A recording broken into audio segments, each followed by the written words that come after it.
Hello, എല്ലാവർക്കും നമസ്കാരം. ഇന്ന് ചക്കക്കുരു മുരിങ്ങേൻ്റെ ഇലയും കൂടിയാണ് കറി. അതിനകത്ത് ചക്കക്കുരു.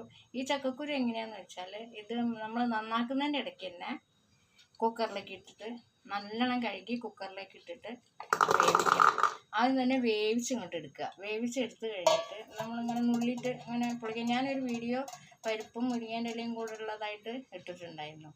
അപ്പോൾ അത് ചക്കക്കുരു മുരിങ്ങേൻ്റെ ഇലയും കൂടിയാണ് ഇടുന്നത്. അപ്പോൾ അത് എളുപ്പം ആവാൻ വേണ്ടിയിട്ടാണ്, ഇങ്ങനെ ചുരണ്ടി പോക്കുന്നതിനെക്കാട്ടിലും വേഗം ഒന്നായി കിട്ടാൻ വേണ്ടിയിട്ടാണ് ഇങ്ങനെ ചെയ്യുന്നത്. അപ്പോൾ ഈ ചക്കക്കുരു ഇതേപോലെ വേവിക്കുക, തൊലി കളയാതെ അപ്പടി വേവിക്കുക. എന്നിട്ട് എടുത്ത് കഴിഞ്ഞിട്ട് തൊലി കളഞ്ഞിട്ട് നന്നാക്കി നല്ലോണം കുത്തി ഉടച്ചിട്ട് അതിലേക്ക് തേങ്ങയും മുളക് പൊടി മഞ്ഞൾപ്പൊടി എല്ലാം കൂടെ ഇട്ടിട്ട് നന്നായിട്ടൊന്ന് തിളപ്പിക്കുക. തിളപ്പിച്ച് കഴിഞ്ഞിട്ട് മുരിങ്ങേൻ്റെ ഇല എടുത്തിട്ട് നല്ലോണം വെളിച്ചെണ്ണയിൽ താളിച്ചിട്ട് ഉള്ളിയും കടുകും ഒക്കെ ഇട്ട് താളിച്ചിട്ട് ഇതിലേക്ക് ഒഴിക്കുക. അപ്പം നമുക്ക് ആ പണി നോക്കാം. അതിനുള്ള മുരിങ്ങേൻ്റെ ഇലയാണ്, നല്ല ഫ്രഷ് ഇലയാണ്. കണ്ടില്ലേ, ഇത് പറിച്ച് കൊണ്ടുവന്ന ഇലയാണ്, നല്ല ഫ്രഷ് ഇലയാണ്. ഇത് നന്നാക്കി എടുക്കണം. അപ്പം ഇതിലേക്ക് കുറച്ച് വെള്ളം ഒഴിക്കണേ. വെള്ളം ഒഴിച്ചിട്ട് വെള്ളം ഒഴിച്ച് കുറച്ച് കൂടി പോയാലും കുഴപ്പമില്ല. പിന്നെ ഒരു മുറി തേങ്ങ ചെരുകി വെച്ചതാണ്. അതിലേക്ക് ഒരു 1 ടീസ്പൂൺ ജീരകം. ഇത് നന്നായി അരയ്ക്കുക. ഇനി ബാക്കി പണികളൊക്കെ ചെയ്യട്ടെ. ചക്കക്കുരു നന്നായിട്ട് വേവിച്ചു. ഇനി ഇത് ചെയ്യേണ്ടത് ഓരോന്നോരോന്നെടുത്തിട്ട് പൊളിച്ചെടുക്കണം. വെന്തിട്ട് നന്നായിട്ട് വായ തുറന്ന് വന്നു. ഒന്ന് ചൂടാറിയാൽ വേഗം കഴിയും. നല്ല ചക്കക്കുരു ആണെങ്കിൽ കൈ കൊണ്ട് തന്നെ ഇങ്ങനെയാവും. അതല്ല, ചില ചക്കക്കുരു കുറച്ച് ഉറപ്പുണ്ടാവുമല്ലോ, ചിലതിന് വേഗം വേവുന്നതുണ്ടാവും. ഇങ്ങനെ ഒന്ന് ഞെക്കി കൊടുത്താലും മതി. ഇതിലേക്ക് പിന്നെ അരവും എല്ലാം കൂടെ ഇട്ടിട്ട് ഒന്ന് തിളപ്പിക്കുക. പിന്നെ ഈ മുരിങ്ങയില ഒന്ന് വെളിച്ചെണ്ണയിൽ താളിച്ചിട്ട് അതും കൂടെ ചേർത്താൽ കറിയായി.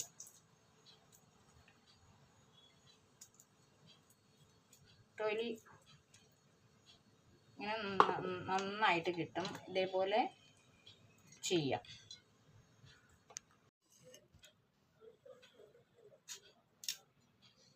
ചക്കക്കുരു നന്നായിട്ട് വെന്തു, ചക്കക്കുരു ഉടച്ചു. ഇനി ചെയ്യാൻ പോകുന്നത് എന്താണെന്ന് വെച്ചാൽ, ഇത് കുക്കറിലേക്ക് ഇട്ട് കൊടുക്കുക. ഉടച്ച ചക്കക്കുരു കുക്കറിലേക്ക് ഇട്ട് കൊടുക്കുക. പിന്നെ ചെയ്യേണ്ടത് ഒരു 1.5 സ്പൂണ് മുളക് പൊടി,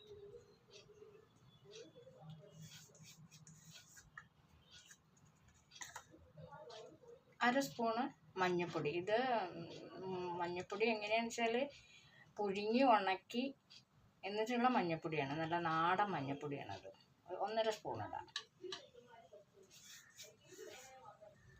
പിന്നെ 1 സ്പൂണ് ഉപ്പ് പാകത്തിന് ഇട്ടാൽ മതി. ചിലർക്ക് കൂടുതൽ വേണ്ടി വരും, ചിലർക്ക് കുറവ് മതി. അപ്പോൾ പാകത്തിന് ഉപ്പ് നോക്കിയിട്ടിടുക. ഇനി ചെയ്യാൻ പോകുന്നത് അരച്ച് വെച്ച തേങ്ങയും കൂടെ ഇതിലേക്ക് ഒഴിച്ചു. തേങ്ങയും ഒഴിച്ചു.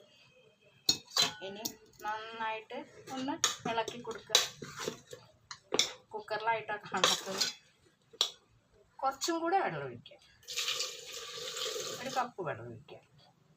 ഒന്നും കൂടെ നന്നായിട്ട് ഇളക്കുക. ഇനി ഇതൊന്ന് തിളപ്പിച്ചെടുക്കണം. ആ തേങ്ങയുടെ പച്ചച്ചൊക്കെ ഒന്ന് മാറാൻ വേണ്ടിയിട്ട് തിളപ്പിച്ചെടുക്കണം. പിന്നെ ചെയ്യേണ്ടത് മുരിങ്ങയില നുള്ളി വെച്ചത്, ഇത് ഒന്ന് വെളിച്ചെണ്ണയിൽ ഉള്ളി കടുക് എല്ലാം കൂടെ ഇട്ട് നന്നായിട്ട് വഴറ്റിയിട്ട് എടുത്തിട്ട് ഈ കറിയിലേക്ക് ഒഴിക്കുക. അപ്പോൾ ഇതൊന്ന് തിളപ്പിക്കട്ടെ. മുരിങ്ങയില ചൂടുണ്ട്, അതാണ് അടുപ്പമെന്ന് എടുത്തോണ്ടാ. മുരിങ്ങയില നല്ലോണം താളിച്ചു. അത് ഞാനിതാ ഈ കറിയിലോട്ട് ഇടുകയാണ്. നല്ലോണം ഇതിൽ ഉള്ളി കടുക് 1 കഷ്ണം വറ്റൽമുളകും കൂടെ ഇട്ടാൽ നല്ല ഇതുണ്ടാവും. അപ്പോൾ അതിലിട്ടു. നന്നായിട്ട് ഇളക്കി കൊടുക്കുക. അപ്പോൾ കറി റെഡിയായി.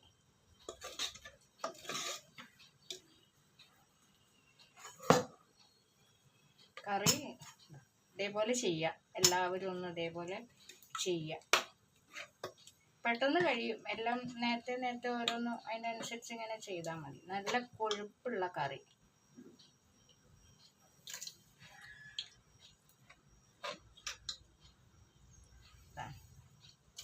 ഇതേപോലെ എല്ലാവരും ഒന്ന് ചെയ്ത് നോക്കുക.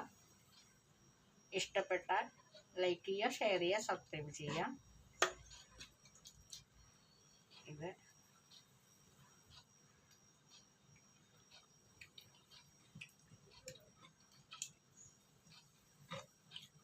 അടിപൊളിയായിട്ടുണ്ട് കേട്ടോ.